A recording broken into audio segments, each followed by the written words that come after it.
Good afternoon, class. I thought I'd give a brief, I guess it's going to be brief. It's probably going to be a little bit longer than most of the previous lecture videos, mainly because we got to talk about the rhetorical analysis essay, which is going to be your essay 2. Remember, essay 1, the final draft is due by the 11:59 deadline this Sunday. Once it hits midnight, if there's nothing there, nothing uploaded or saved, the Dropbox will shut down, it'll disappear on your side, and then it'll automatically give you a 0 for not turning something in. So if you don't want your grade to drop, you need to turn in your SA1 final draft. Now, some of your rough drafts I've been looking at. Again, if you want me to look at something in particular, and I didn't comment on the actual discussion board, you need to email me your rough draft as a Microsoft Word attachment.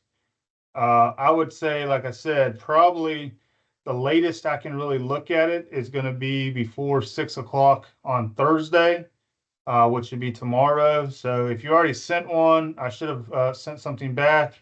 If you sent one via email and haven't received a message, you will get something back as soon as possible. The deal is tomorrow afternoon, the college has graduation in Jessup. So I'm going to have to, leave Glenn County or Camden County because I work in Camden County, live in Glenn County. So I'm going to have to be on the road relatively earlier in the afternoon to get to everywhere I need to go because graduation doesn't let out until 8 o'clock that night in Jessup. So if you do send something tomorrow and it's before the 6 o'clock, I will get you something back, but it'll probably could be Friday or Saturday, depending on how things go. Otherwise, I'm going to try to get everything back before I leave today, or earlier in the day tomorrow. But there's a lot of different things as it relates to SA2, because SA2 is really going to it's going to happen in 2 parts. The first part you're going to have to do using Respondus. In some ways, this is getting you prepped and prepared for SA3, which we'll talk about as it gets closer to about the second week of March, which would be your midterm essay, where you're going to have to definitely use Respondus for that. So you're going to have to download. That's why when I sent out that announcement and that email about the lockdown Respondus browser, you're going to have to download that particular program, not only for the remaining quizzes that we have, but also for the first part of SA2 and for your midterm essay, SA3. Some of y'all might have already used Respondus in the past, depending on other classes. But if you're taking a 100% online course, you're going to have to do something with Respondus at some point. Sometimes it's every assignment in that particular class. Sometimes it's just the midterm. Sometimes it's just the final. Sometimes it's both midterm and final. So just be aware that you're going to need to download that Respondus lockdown browser. And again, I can show you where you can find it. But you're going to have to go through the information and read about it because there's a certain one you need to download depending on the device that you're using. And you probably want to do all of that before February 1st because that next quiz coming up, going over the grammar, that if you checked your email again early in the week, I gave you the answers to that practice that I sent out last week of dealing with run-ons, fragments, comma splices, and parallelism. You're going to have to, with quiz 2, quiz 3, quiz 4, you're going to have to use Respondus. Otherwise, you're never going to be able to take any of the quizzes. You're not going to be able to do the midterm if you don't have Respondus, and you're not going to be able to do the first part of SA2. And as I say in the assignment instructions to SA2, you kind of have to do part 1 to be able to do part 2. So unless you're going to just rack up 2 zeros pretty much in the month of February and the first part of March, you're going to have to get the Respondus program. So let's talk a little bit about Respondus and where you can find it. I'm going to share my screen here.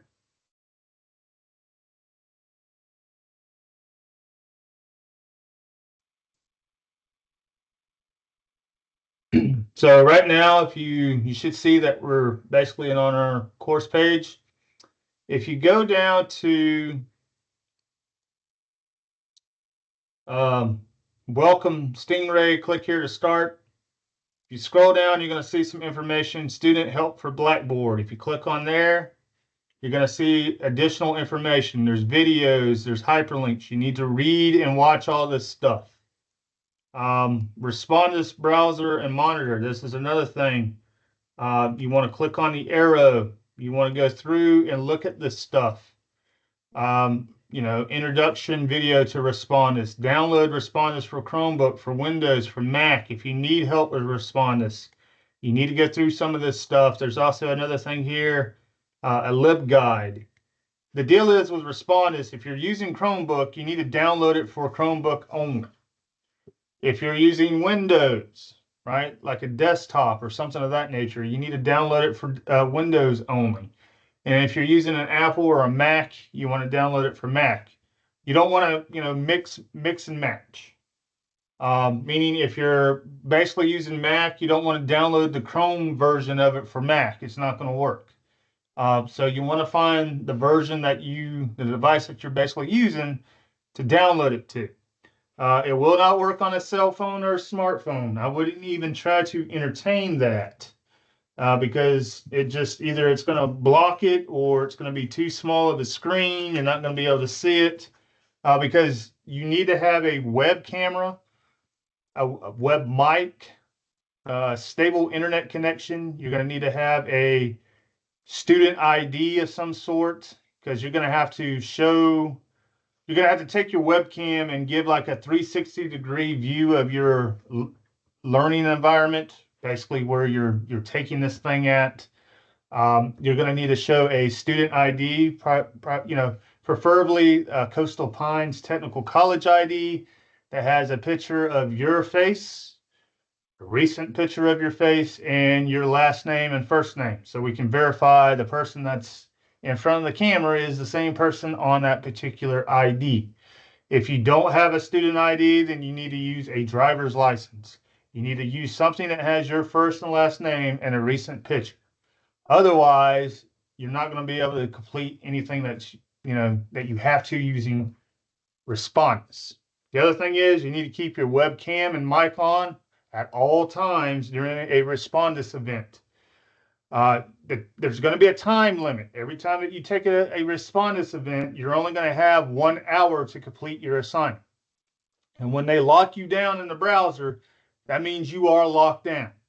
You're not going to be able to go to Google. You're not going to be able to surf the net. You're not going to be able to go to Blackboard anymore because you're locked into that for 1 hour or until whenever you finish the test or, quiz or whatever. So just kind of keep that in mind. Once you start, you got to finish it within that 1 hour. You can't pause it and come back to it tomorrow. You can't pause it and come back to it 4 weeks from now. You got to do it in one setting. And I can't go back and keep resetting stuff because it costs the college money each time a student has to complete a Respondus exam or event, and it's not going to fork out money because you messed up 14 different times. So it's a one-shot deal. So when you open it up, just know you got 1 hour to complete, whether it's the first part of essay 2, the midterm essay 3, or the quizzes that are coming up. So definitely go through this information. You may find some additional info in your course syllabus, which again is right here, but a lot of it's going to be sort of repetition a little bit. But definitely you want to probably get this lockdown browser before February 1st, would be my suggestion. If we go down now to, again, Modular 1 is where you're going to find the Dropbox for Essay 1. You click on it, follow the instructions, you upload it as a Microsoft Word attachment. Yours is going to look a little bit different on your end, obviously. If you upload it as something else than a Microsoft Word attachment, I can't guarantee I'm going to be able to download it and read it. Meaning, if it's a PDF, generally I can download and read it, but the problem about PDFs, I can't mark them up. So if you want feedback, the reason why you got the grade, you need to use Microsoft Word the latest version of Word. Otherwise, I'm just going to read it and give it a grade and move on to the next person because I'm going to just assume, hey, this person doesn't really care about the feedback because they're using they're using PDF. So that would just be an easy grade. I can just mark, read it, give a little bit of a, comment in the little comment box that the actual program provides and move on. But if you want comments on your paper, please use Microsoft Word. If you use anything else besides Word or PowerPoint, I can't guarantee I'm going to be able to open it, download it, read it. And if I can't download it or read it, it's automatically going to be a 0. So make sure that you're using the updated version of Word, and make sure that when you do upload it, that there is something in that slot. Because a lot of times a student will upload and there won't be anything there. A couple other things maybe to glance at here real quick.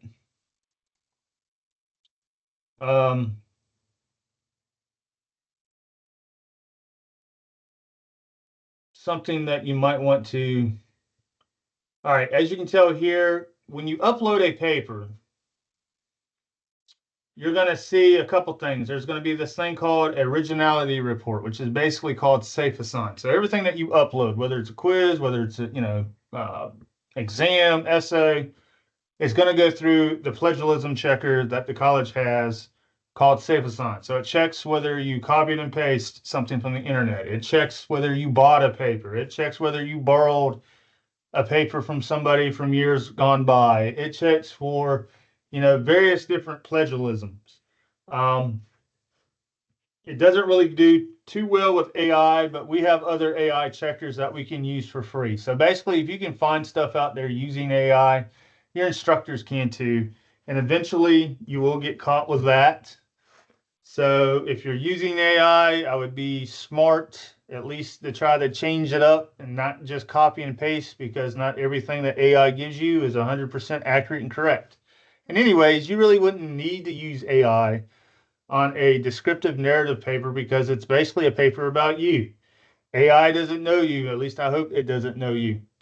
So as you can tell here, this particular person, it says low risk, it's 5%. So generally what I look at is I look at everybody's paper, and if it's between 0 and 10%, it's usually pretty original, it's creative, it's their own work. When it gets between 11% and 100%, then I got to really check. I got to see, is this person buying a paper? Are they copying and pasting? Are they, using some sort of a program to help them, get this high percent? And the color here will start to change. So if it's 10% or lower, it's usually in the green. It starts to move up to the yellow, the orange, the red. Basically, what I tell students, as this number approaches 100, that's bad for you because it's not your grade. It's the grade, or it's the percentage of you cheating or plagiarizing. So usually when it gets to about, 50 or 70%, it gets in bright red. And usually at that point, I know you're probably copying and pasting something. Because what I try to do is I try to go in here, and you can see this in real time. You may have to upload the paper and come back 5 or 10 minutes later as it reads and checks. But you get to see what you're copying and pasting or possibly plagiarizing, and I get to see it all at the same time. So you can't say, well, that wasn't me, that was somebody else. No, it was you. So, I mean, I have the proof. You're going to have the proof. So as you can tell here, it highlights stuff. Here it says 74% coming from a student paper. Of course, I can't click on it to verify which student paper goes, so I have to give it the benefit of the doubt, and I usually dismiss. When I dismiss, this number should start to drop. So if you get up in the high 40s, and I can dismiss most of the claims that it's saying back, 10% or lower, you're good. The problem is if you get up there and you're in the high 70s and I can only bring it down to 50, then chances are you plagiarized that paper. And the first offense, whether you use AI or if you plagiarize, is going to be a 0. And 1-0 in this class, as some of you might have known already, we're basically going, 4 weeks in next week. 1-0 is going to bring your grade down 20 points each 0 you make. So if you have 2 zeros right now, you're basically the highest you could possibly make in this course from here on out would be a 60. And that's if you get 100 basically on everything else from here on out, which that's not going to be the case. So, if you're you already got 3 zeros, 2 or 3 zeros in the course, you may probably want to go ahead and think about withdrawing right now, because it's not going to get any better or easier for you. So again, I can click on here. Now it's going to pull up this particular, as you can tell, it's flagging certain words. Sometimes you have, right? It flags the sometimes, the you, the half, the two, and yourself. But this time it's actually giving me a source I can kind of look at. Of course, here it's a unknown server, so I'd have to check somewhere else. Chances are that this particular student didn't go there, because if it's giving me this message, it's probably giving them the same message. So what I would do there again is I would dismiss, and I would look here. This is just part of that template that you should have deleted on your end, because that was already there. So make sure that you don't leave all my comments, or you delete the stuff that wasn't part of your paper, so you're not getting flagged. And then I hit, because it's down to 0%, I hit refresh the report, and it should stay at 0, but sometimes it won't. But I know in my mind I was able to get it physically. I saw physically I got it down between 0 and 10, and you're all right. So there won't be any problem of me having to say, hey, this person plagiarized the paper. Here's sort of the proof I got, because I'm going to show you the proof.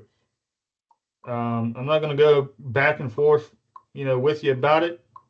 If you plagiarized it and I got the proof, you might as well just own up to it. So just note that I'm gonna be checking for plagiarism and AI usage. Usually I see the AI usage start to happen a little bit more as we get closer to the research paper. Sarah's paper, I guess, is sort of the same way here at 0%, which really with these papers early on, I should see 0%. Now, the problem with Sarah's paper is, and I already made a comment on it, is the format. It's not in the proper MLA9 format. Paragraphs are not indented. The title is bold-faced. It don't need to be bold-faced. It needs to be centered. Make sure that you do have your header, which she does. Has the last name and page number. Some of y'all don't have that. You need to double space everything, and you need to indent. So Sarah's going to have some points taken off for format, which really should have been the easiest thing to do. So you can lose up to a letter grade, right? Her grade could go from a 100 to an 89 at this point, just because of the format's not correct. Because I did show y'all the last 3 weeks how to do the format. And if you did the peer review, you saw the format was good in some of your peers. Jamie's got pretty good format. Last name, page number. Everything's double spaced. The title is not bold faced. It's centered. Scroll down. The next page number, last name, page number 2. The deal here is hers is a little, well, I will say it says 5 pages, but she doesn't need this because it's part of that template. She could have just deleted this page. She didn't need to do page 4. She could have deleted that. So technically it's only 3 pages. So keep in mind, when I give you a page length or a word count, I really mean 3 to 4 pages. I don't mean 6 pages. I don't mean 2 pages. I mean 3 to 4. So make sure that you're doing that. Again, get it in before the 11:59 Sunday deadline this week. Some other things to kind of look at. If you go back to your peer review, if it'll let me click on this thing, here we go. You should go through and hit these arrows down and see various places where your partner, I hope, uploaded the peer review, because really the whole deal with the peer review was you had to respond to 2 other peers, right?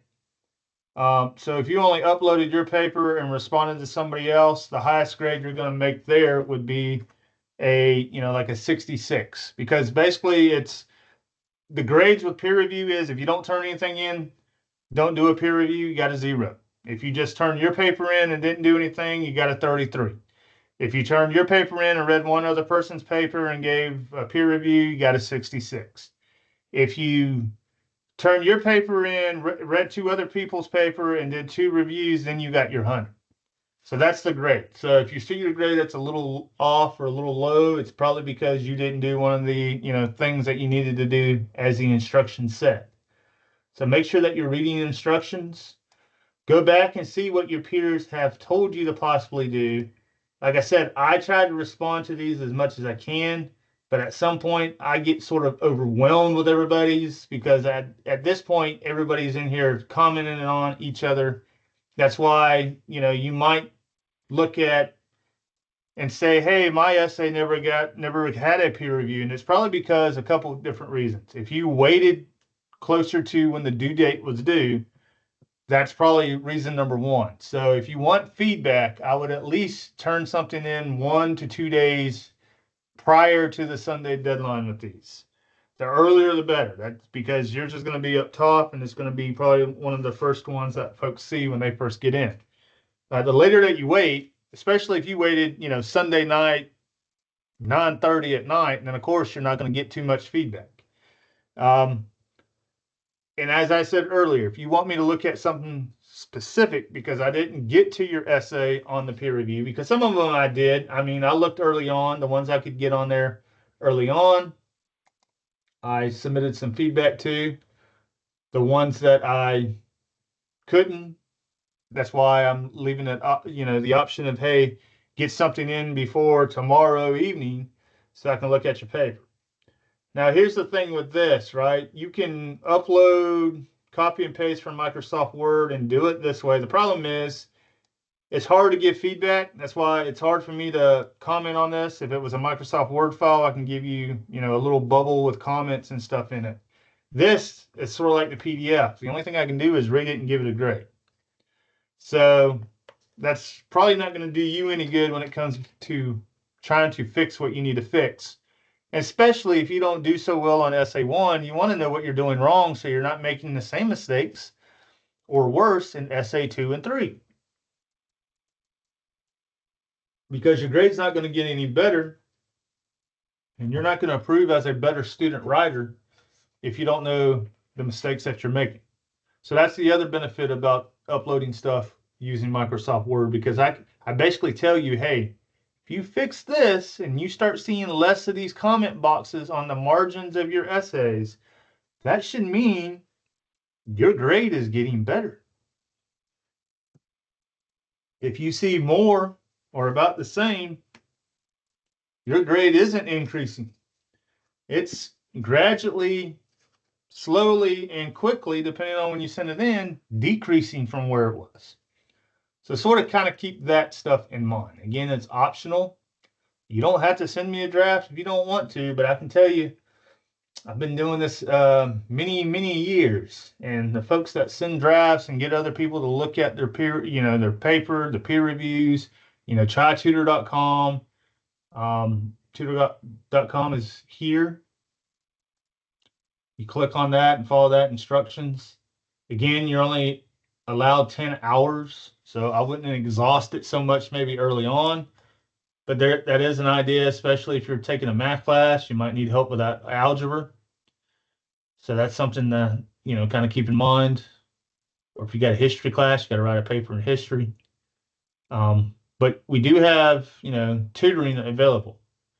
I am available for tutoring. If you want to do something virtually like Teams, we can set up a meeting that will work for both of us. If you live in Camden or close by to the Camden campus, we can meet in the library at the campus or the classroom. We can do something, live one-on-one. Sometimes it's better to, meet in person if you're able to do it. We would have to set up a schedule that's going to work to the advantage of both of us. And I would need to know, right? All right. Modular 2 stuff. Click here. This is where you're going to find quiz 2. As you can tell, it says it's proctored, so you're going to need to download that Respondus lockdown browser, because this is probably what it's going to show you if you don't have it. And let me see if it's going to do it. It'll take you to that actual page, but it's not going to let you in. So if you can tell here, you've got a proctor. That's for the timed essay as well, and I'll talk about that here in a minute. At least that the first part of essay 2. So if you're going to click on this quiz, you can take the quiz pretty much at any time between now and Sunday, February 8th. But if you click on it, and as you can tell, it gives you the description. But if you don't have respondents downloaded, it's going to force you to download it. So you want to make sure, again, that you're downloading it to the right one. The other thing is, if because there's going to be about 20 questions on this quiz. If you don't have a webcam or a web mic or, stable internet connections, because if the internet goes out or whatever the case may be, your computer problems are not mine. So basically what I'm getting at, the only thing I can do as it relates to Respondus is I can upload the quiz and I can download the quiz to give it a grade. I have no control over your internet problems. I have no control over your Microsoft Word or your Blackboard or your email or any updates or the weather conditions. So if you're taking this test or this quiz, you're 10 minutes in and all of a sudden your computer pops up an update. Hey, we're going to update this in 2 minutes and it's going to take 15 for it to finish. By then you're wasting time and you may not be able to get back on. And that, really that's not my problem. So make sure that all your updates are updated. If you have any problems with any of your equipment, to get that checked and updated as well. If you're having problems signing in with Blackboard or your password, you need to call the IT people. You need to call the school. You need to get that, situated, nipped in the bud now, so you don't have any surprises. Because once you start, that's on you. If you do have problems with the actual Respondus program, there are numbers and emails that you can contact. You can contact the Respondus people. Going back, looking at that information that I showed you earlier. I can't help you, if, lightning hit your trailer. Or I can't help you if it's a sunny day and all of a sudden the power just went out. Or you didn't reset your password after they emailed you 4 or 5 times to do so. That's stuff that's beyond my control.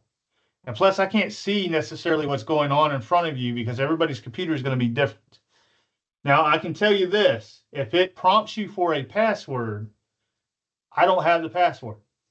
I didn't make a password. I didn't create a password. I don't know their password. The reason why it's prompting you for a password is that you downloaded the wrong Respondus to your particular device.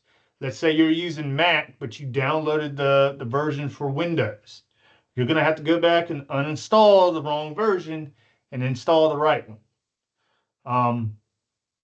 Because the password, Respondus has a password already sort of built into those particular programs.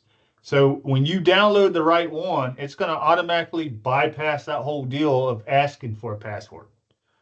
So if it takes you straight to your quiz or your test or whatever you need to do, then you did everything right. If it asks for the password, you did everything wrong. So emailing me, hey, what's the password? It's a waste of your time and my time to even answer it because I'm just telling you, I don't know it. I didn't create it. So you're going to have to go back and see what you downloaded and see if you got the right version for your particular device. Again, don't use a cell phone. Don't use a smartphone. Don't use an iPad. It won't work on an iPad or a smartphone. Getting back to if you don't have the proper equipment and you don't want to spend money on a web mic or a webcam, you can go to the closest Coastal Pines Technical College campus and use the Library of Testing Center. They do have Respondus on certain computers. You're still going to have to log in like you would normally. You're still going to have to use, headphones, microphone, all that stuff. But generally, the college internet's a little bit more stable. But keep in mind, we're only open, most colleges are only open Monday through Thursday, 7:30 in the morning to 6 o'clock in the evening. We are closed Friday, Saturdays, and Sunday. So even though the due date may be 11:59, If you come to the college, though, you're going to have to go by the college's business hours. They're not going to let you stay to 9 o'clock. They're not going to let you come on a Saturday to take it.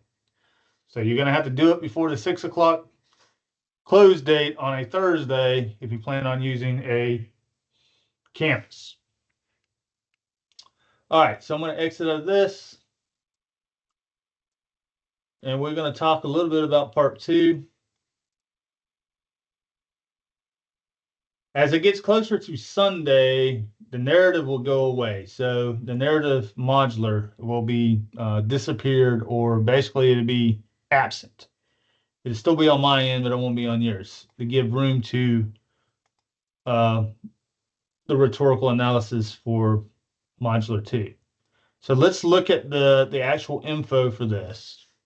And then we're going to talk a little bit more in detail what a rhetorical analysis is.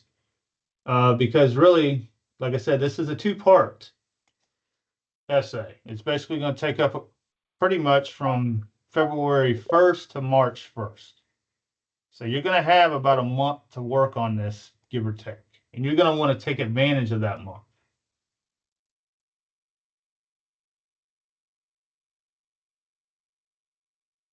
So, essay 2, rhetorical analysis, 2-part essay. Part 1 is the timed essay and respondus. This is, again, you're going to need to download that lockdown browser to be able to do part 1.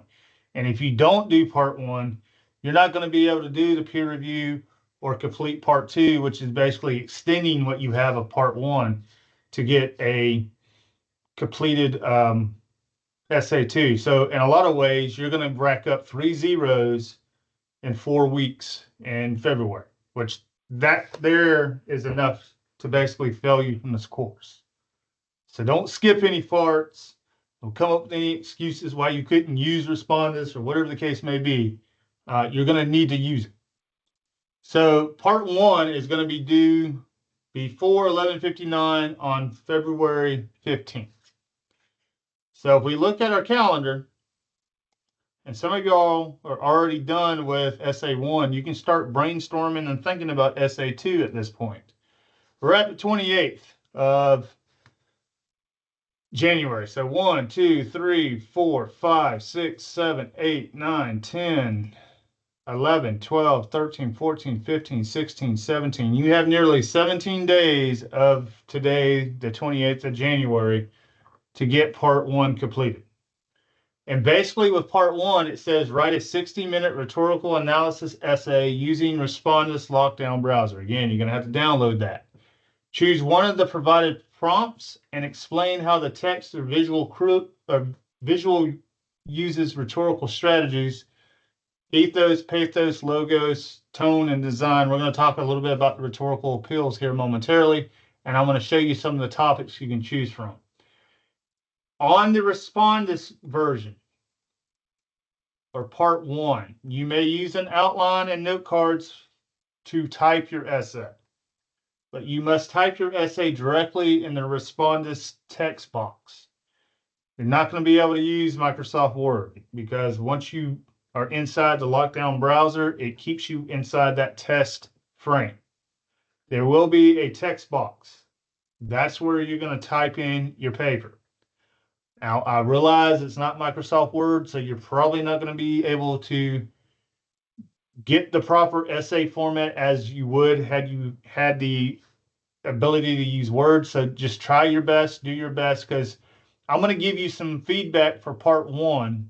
So you can take that, start transferring it into a Microsoft Word file and start beefing it up. So when we get into the peer review stage and you get to more or less the second part of the essay, which is basically finalizing it, the full 4 to 5 pages that you're going to need, you can use Microsoft Word there.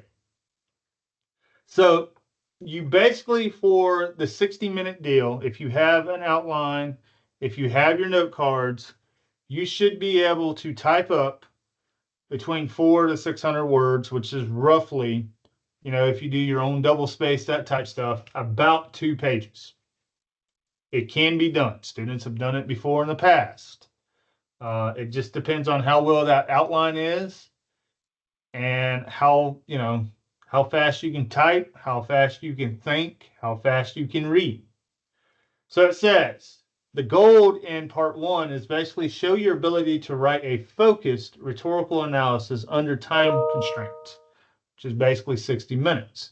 You have to complete part one before you can complete part two. Failure to do part one means you will earn 2 zeros for this essay, and of course, really 3 because you won't have anything to show with the peer review. So here are some of your essay topics.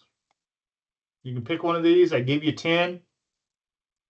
I'm not necessarily going to read these verbatim because I know we're getting, this thing is getting kind of lengthy, but you can kind of see here, I give you some hyperlinks. You should be able to click on it to take you to some of those sources because you're going to have to use, before you turn in your final draft on March 1st, you're going to have to at least have 3 credible academic sources. And we'll talk about the academic source aspect of it as we get closer maybe to the peer review. I'm not necessarily expect that you're going to have all 3 credible sources by the time you type, because again, you're only going to have 60 minutes. And the way I look at it, your essay is only as good as your outline and your note cards would be at this point. Am I going to take a lot of points off because it's not really formatted correctly or whatever the case may be? No, because I do realize you're under a time constraint. I do realize you have 60 minutes, but I need to see some effort, right? So if you go on there and you only give me 1 paragraph, well, that's not 400 words. That's not a page. So I need to see some effort so that you can take what is there. If you can give me 2 pages, what you need to do then, after I read it and give it a grade and give you some feedback, is add to those 2 pages just in time for that peer review. So now you have between 4 and 5 pages, which ultimately is what the essay needs to be at the end. You won't have as much work to do if you go ahead and follow the instructions and give me those, 400 to 600 words. You just have to add on and, revise instead of, well, I only gave Mr. Wilson a paragraph, so I probably know that's not going to be, yeah, it's not going to be a good grade because you didn't even give me a page. So now when it comes to the peer review, you got to give me all 4 to 5 pages relatively quickly, but you only gave me a paragraph for the actual part one. So you see how that's going to be kind of counterproductive in your case. You're going to be working harder, not smarter. So I give you 10 different essay topics that you can look at. And again, we're going to look at more of the rhetorical appeals here momentarily. Like I said, click on these hyperlinks. These could also be sort of, you might be able to use some of these things as one of your credible sources possibly. But again, I need to see credible sources. That could be journal articles from databases. That could be books, academic books from the college library, if you're a dual enrollment student from your high school library or public library. You just don't want to give me crap off of Wikipedia or some random blog site or Facebook, or, oh, I looked it up on AI, so AI has to be 100% correct. Just don't give me a bunch of bull crap. It's easy to smell it. It's easy to look at it. And I can, definitely, if I take your stuff and run it through certain programs, I can tell whether it's an AI generated piece of crap or, if you get it off of some random Yahoo website out there that doesn't exist or whatever the case. That's the other thing. AI will throw out a bunch of bogus BS. They call them hallucinations. They give you stuff that you think looks good and that you would like to hear and read. But in all honesty, when I look it up, I can't find it on Google Books. I can't find it on Amazon. I can't find it on Wikipedia or any of these other websites. So that's usually telling me that somebody used AI and didn't really go back and look at their work because they just gave them a bunch of crap. So make sure that you're using reputable, credible sources. This is how I'm going to grade the first part because, again, I realize it's timed. I realize once you hit begin, you got 60 minutes to type. So that's why I say come prepared with a fully outfitted outline and note cards. You can't have a rough draft for part one. If you have a rough draft already written, you will get an automatic 0 because you're not following instructions. You got to type this essay, the first part, first 2 pages, out from scratch. So what I would recommend that you do is you need to have the outline and the note cards. Bring that with you when it asks you to scan your room, because it's going to want you to use your camera and scan the room. Let it know that this is your outline and note cards, and you can have these per professor instruction, which I will put on there that you can. But everything else, you want to be careful, meaning you don't want to have a bunch of crap, taped to your walls like posters. You don't want to have people running in and out of your room. You don't want to have a lot of noise or talking, because the proctor, and it's not going to be me, there's somebody else proctoring. There's somebody else watching you. Now, I may step in. You won't know I'm there. I may, pop in to see what's going on, if I'm not teaching or driving or whatever, just to see how things are going. But you're going to have a proctor. It's going to be a different person every time that somebody, signs on, that's recording and watching your every move. If they feel like you're cheating or violating some kind of rules, they are going to definitely flag that. And chances are, if it's really out there, they will just shut you down, turn your stuff off, and send me the video. And at that point, if they're doing all that, then I know that it's probably bad and that you're going to get that 0. So don't be, having a bunch of kids coming in and out. Don't be talking to people. Don't be wearing a bunch of religious elements or emblems or hats.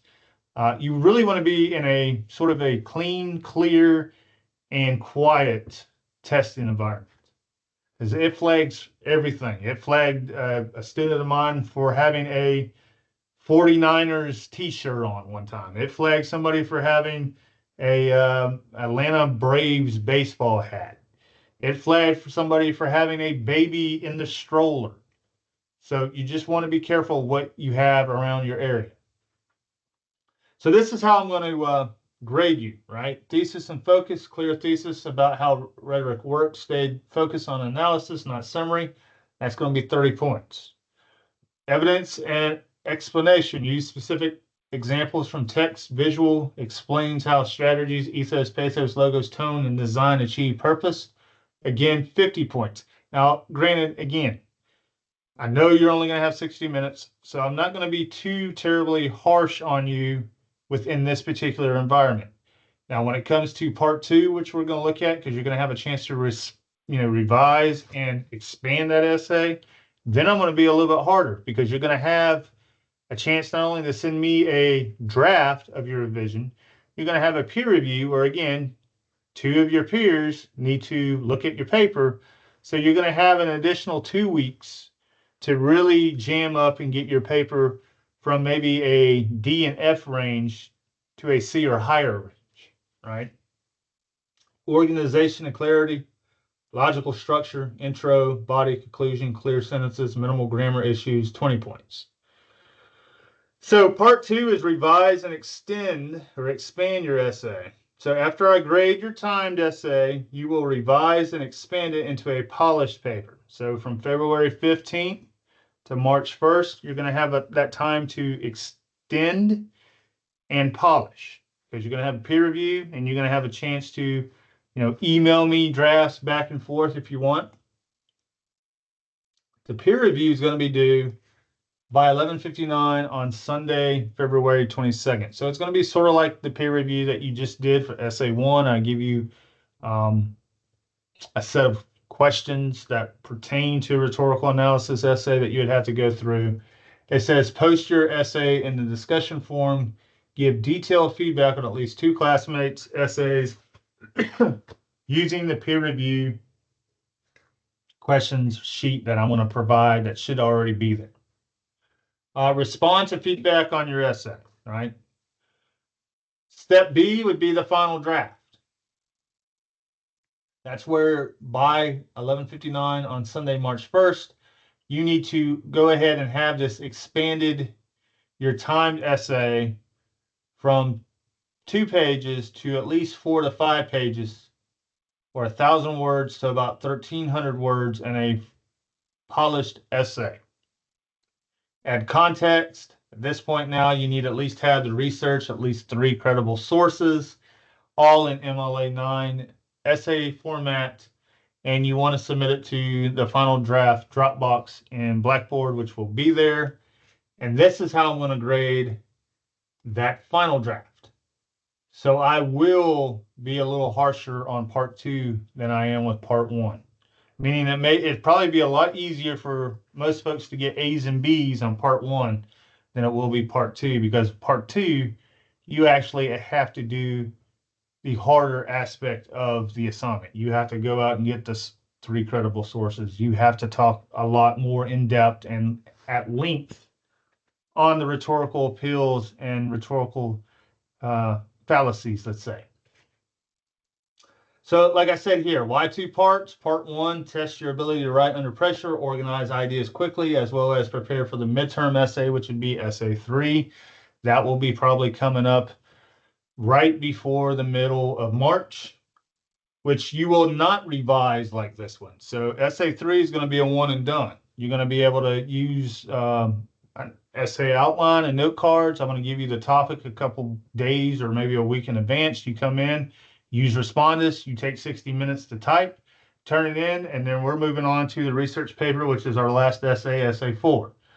Part 2 gives you time to improve, add depth, polish your work for a higher grade, and begin to work on your essay length, as well as working with scholarly sources, which will prepare you for our final paper, the research paper, which would be essay 4. So again, you'll find all this information under rhetorical analysis info. So let me push this over here and let's talk a little bit about what rhetorical analysis is. And I'll probably come back because I did say this is basically covering weeks 4 through 6, which it is. So you do have another grammar quiz that will be due sort of toward the end of February, I believe. So I'll probably come back and have a video about that. Send you sort of a study guide or some practice in a couple of weeks as well.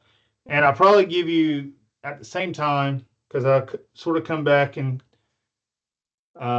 reiterate some stuff about essay 2, but we will probably look more or less at rhetorical fallacies at that point. And you should have, I think there's some information about those. If not, I will put those up. I don't see them here. So yeah, I'm going to have to put that up. I will give you sort of a Model 2 essay as things go along, how your final draft should look, the one that you're going to turn in on March 1st. But I will give you some information about some of these rhetorical appeals and fallacies as we get closer to the end of next week. Because I know a lot of folks are probably still thinking about the first quiz coming up or the second quiz coming up and turning in the final draft of essay 1, which that's fine. But yeah, let's talk a little bit about what rhetorical analysis is,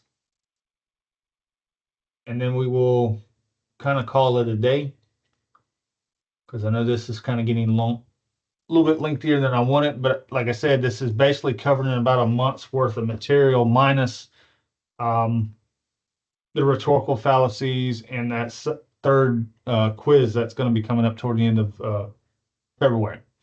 So essay 2, rhetorical analysis, what you're doing in plain terms, right? In this particular essay, you are becoming a detective of persuasion. You are not answering, do I agree with this author? You are answering, how does this text try to influence its audience and how does it work? That's rhetorical analysis. So if you look, rhetorical analysis equals studying how a writer or speaker tries to persuade an audience. So as you can tell, this is nothing new. You see a lot of this stuff, political speeches, politics, elections, but you got to keep in mind, persuasion is everywhere. Ads, speeches, social media, news, and documentaries. For this particular modular or unit, we slow down and examine the moves writers make to get us to listen, feel, or believe. So one of the things to kind of keep in mind is this big picture question. Think of a time someone convinced you to buy something, change your mind, or take action. What truly made you listen to that particular person? Your essay, going from part one to part two in your case, will answer that same question. It's just going to do it more in scholarly academic form. So again, overall, when we get to March 1st, you're going to need to use it, double space, Times New Roman 12, the basic MLA 9 essay format. It needs to be 4 to 5 pages, which again, 1,000 to 1,250 words, 1,300 words. You need to have at least 3 credible sources that you cite, either direct quoting or paraphrasing. I will give some information about how to go about doing that. You also need to have on your last page a works cited page, and I can show you how you can use various free works cited generators out there that can help you do that really quickly, but you're going to need to have 3 sources. And basically, the focus is rhetorical strategies, not summary, not opinion. So, what the essay is not, right? So, both part one and part two of your essay is not this. You know, you want to be clear about this early on, not a summary of the entire text, not your opinion on the issue, not an argument about whether the author is right or wrong, not an analysis of the topic itself, right? We're looking at persuasion. How well does the author or the text or the speech or the ad persuade the audience? Your job is to analyze how persuasion happens. So the core tool that you're going to be using is what they call these rhetorical appeals, the EPL framework here. So you've probably heard of these at certain points, maybe in other English classes. Ethos, pathos, logos. Ethos is basically the expert questions you should be asking. Why should I trust this person? Some key clues, credentials, authority, fair tone, credible sources. Pathos means passion, sort of like the heartstrings. How does this make me feel? Key clues again, emotional, language, stories, vivid images. Then we get into logos, which is going to be the logic. Does this make sense? Is it supported? And if so, with what? Well, supported by research, facts, stats, data, clear reasoning. So some real world examples, of ethos, a doctor speaking in a vaccine advertisement. Pathos, a charity commercial using sad music and personal stories. Logos, a chart showing climate change data over time. You may focus on all 3 appeals or combine them with other strategies, tone, structure, imagery, examples, etc. And you're going to need to do that because, again, by the time we get to March 1st, and you need 4 pages or 5 pages, you're going to have a lot more body paragraphs this time around than you did with your essay 1.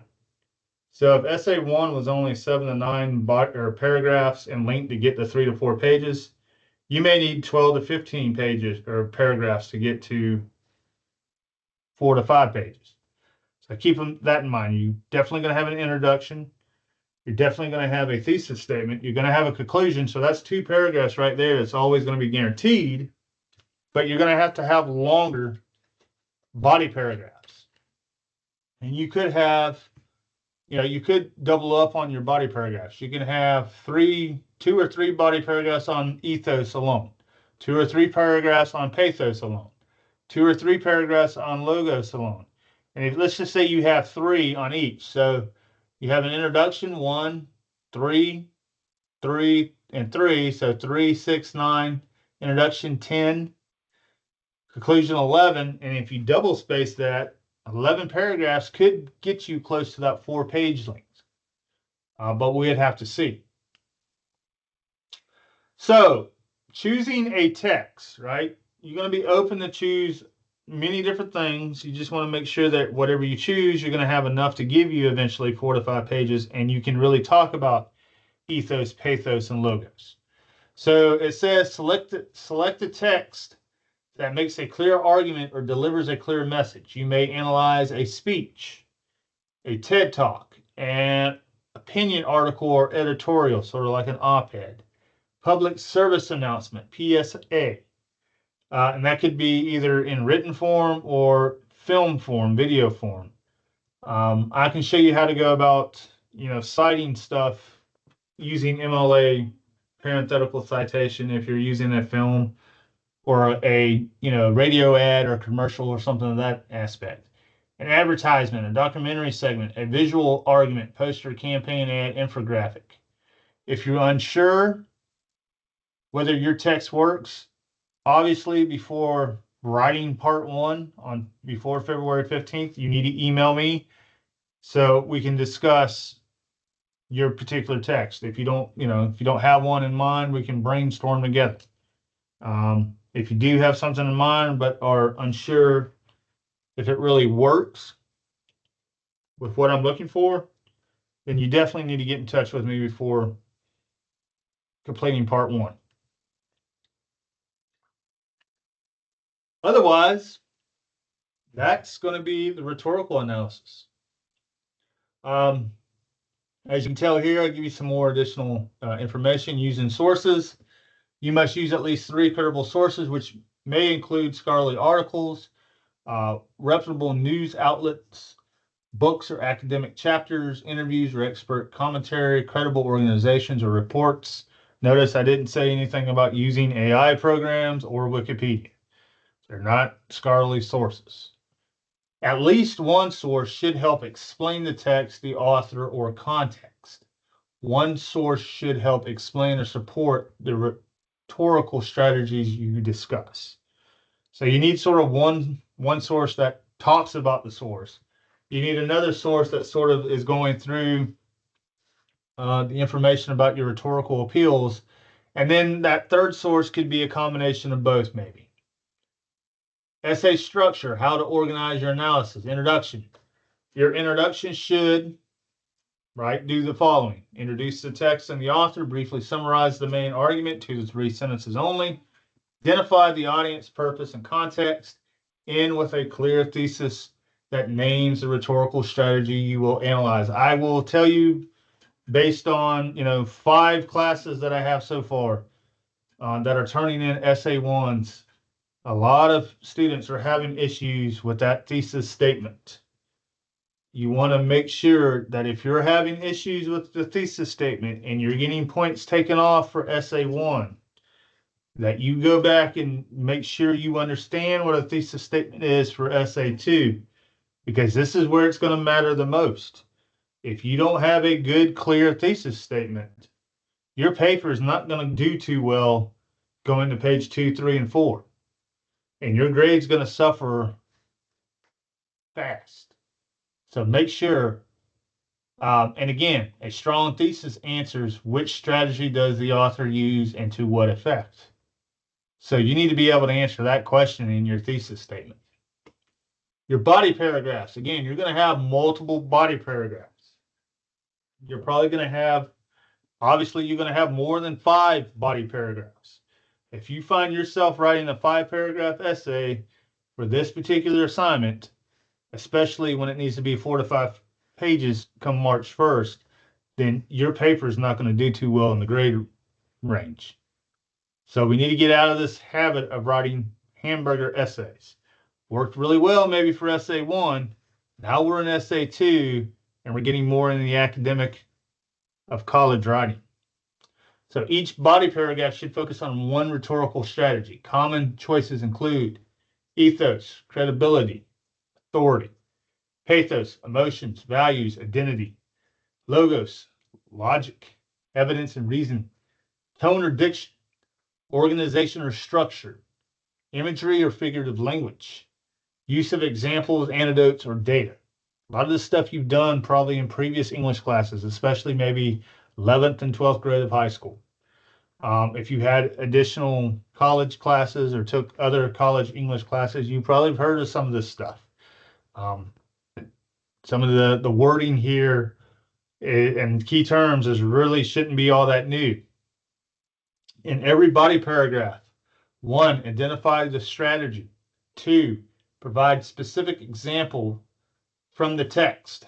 Three, explain how it affects the audience.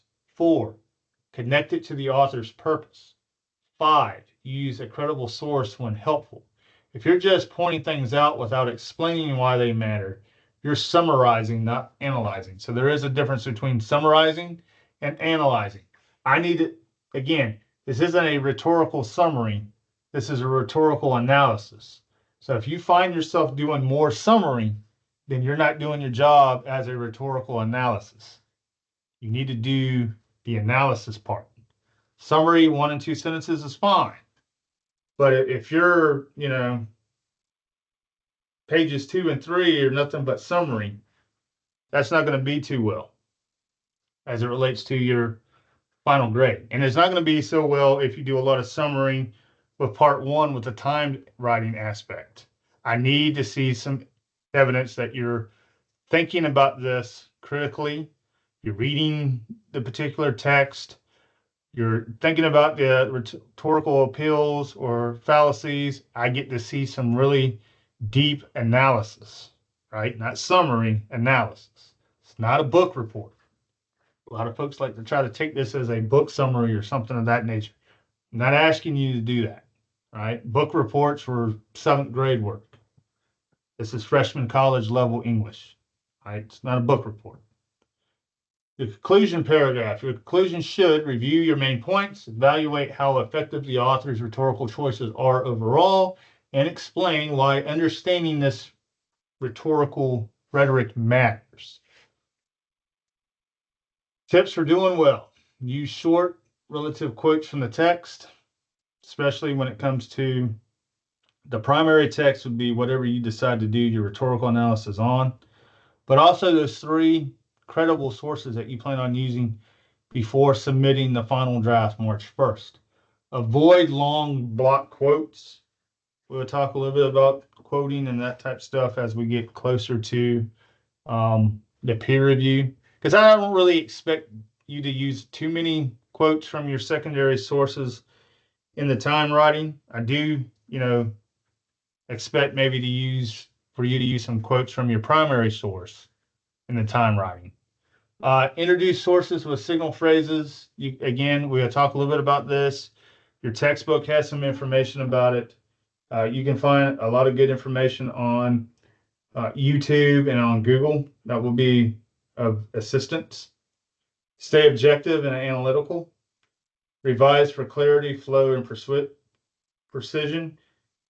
Once I revise your part one, you would have a chance to add to that, obviously, fix that up. And then a week later, 2 of your peers are going to analyze what hopefully will be more or less your 4 to 5 page paper. You would take those suggestions to really polish that final draft. So in a lot of ways, you're going to have at least 3 eyes looking at this before you turn it in on March 1st.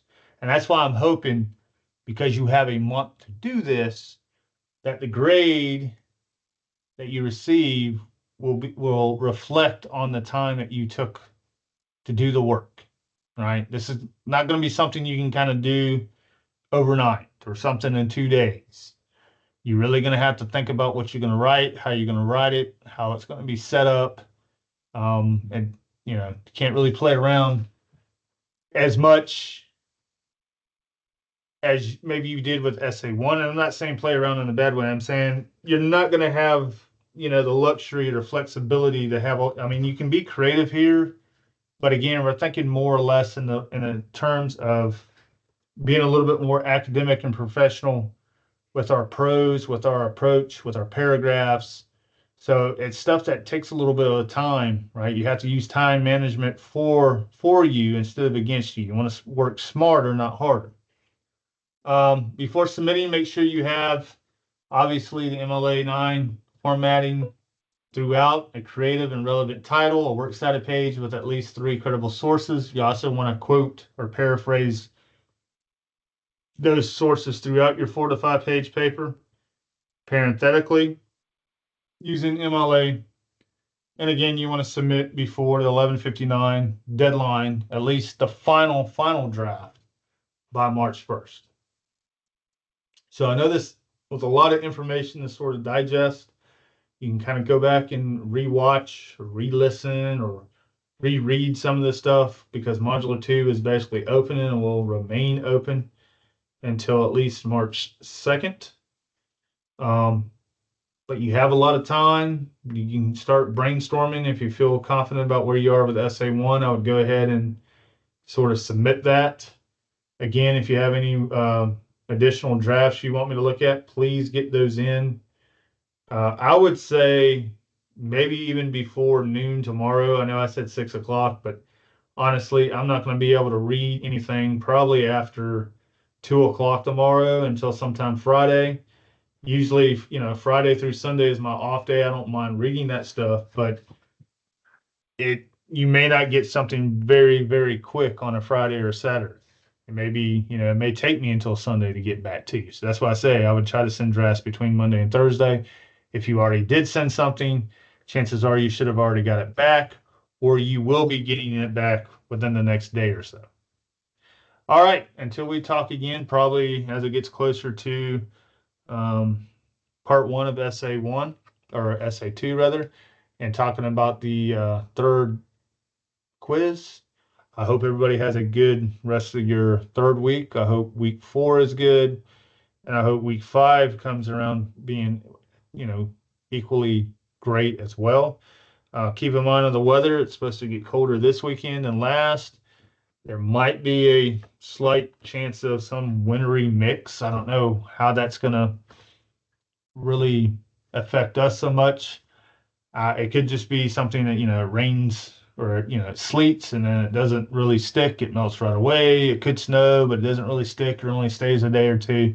So being that our class is online, it's not like we're having to meet up in a classroom.